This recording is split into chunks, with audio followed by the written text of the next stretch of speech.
Every night, thousands of people in India's largest cities survive on the extreme margins. Homeless individuals, vagrants, and day laborers sleep on the open pavement, exposed to the elements and whatever moves through the dark. In the middle of the night, an attacker approached these solitary sleepers. Lifting a massive stone, he dropped it directly onto their heads, crushing their skulls in an instant. The victims died without a chance to scream.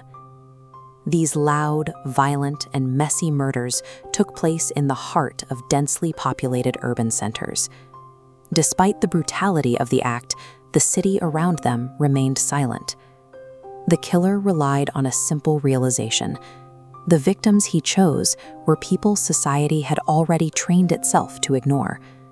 This was the work of the phantom, the press would name the Stoneman. The first documented killings began in the crowded, chaotic streets of Mumbai during the summer of 1985.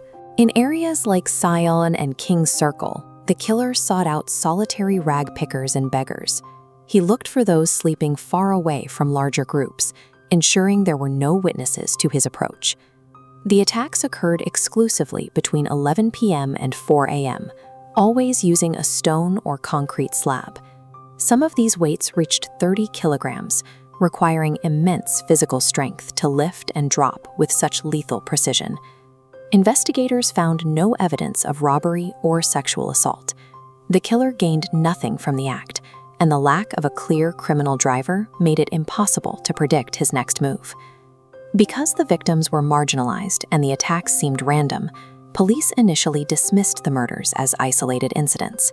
They only recognized the pattern of a serial killer after the sixth body was discovered. The crime scenes were a forensic void. The rough, jagged surfaces of the rocks held no usable fingerprints, and because the victims were struck while unconscious, there were no defensive wounds or DNA transfers to analyze. This chart tracks the escalation in Mumbai. Over a span of 2 years, the killer left 12 confirmed victims on the streets. Then, in mid-1988, the killings abruptly stopped. No arrests were made and no viable suspects were ever identified. The single surviving witness managed to escape the stone by waking up at the last second, but in the dim lighting of the Sion locality, he could only describe the attacker as a tall, muscular silhouette. Without a motive to trace or a social network connecting the victims, traditional police techniques proved ineffective. The investigation hit a wall against a killer who left no clues behind. In June 1989, the exact same pattern emerged 1,500 kilometers away, on the opposite side of the subcontinent. The new hunting ground was central Kolkata, specifically the areas near the Howrah Bridge. Homeless vagrants were once again being killed in their sleep by heavy stones or concrete slabs. The method of execution was identical to the Mumbai murders. This forced police to consider an unsettling possibility. Either the Mumbai killer had traveled across the country to start fresh, or a copycat had adopted his method. Regardless of the identity, the Stoneman proved that his method of attack could be successfully repeated by anyone, anywhere. The press fueled the terror by giving the phantom a name, the Stoneman. This branding added a layer of mystery and horror to the coverage, which may have served as a manual for others to follow. Theories regarding the killer's identity turned toward the occult. Many noted that the murders occurred on Tuesdays and Saturdays, days associated with ritual sacrifices to the goddess Kali.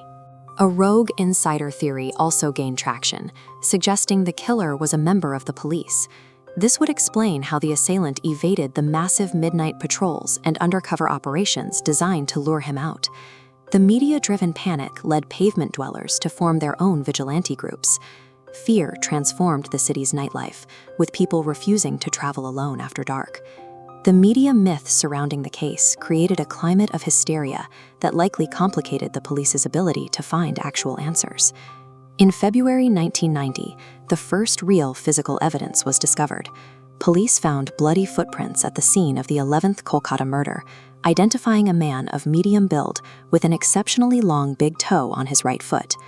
Just as the police established this physical profile, the 12th victim was found near Sialdah station.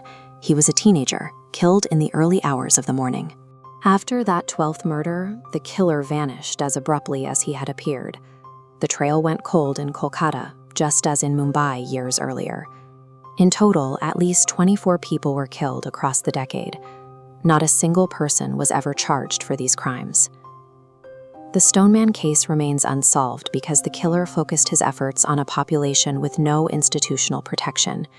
He escaped because his victims were only noticed by the rest of the city after they had already been killed by a society that refused to see them.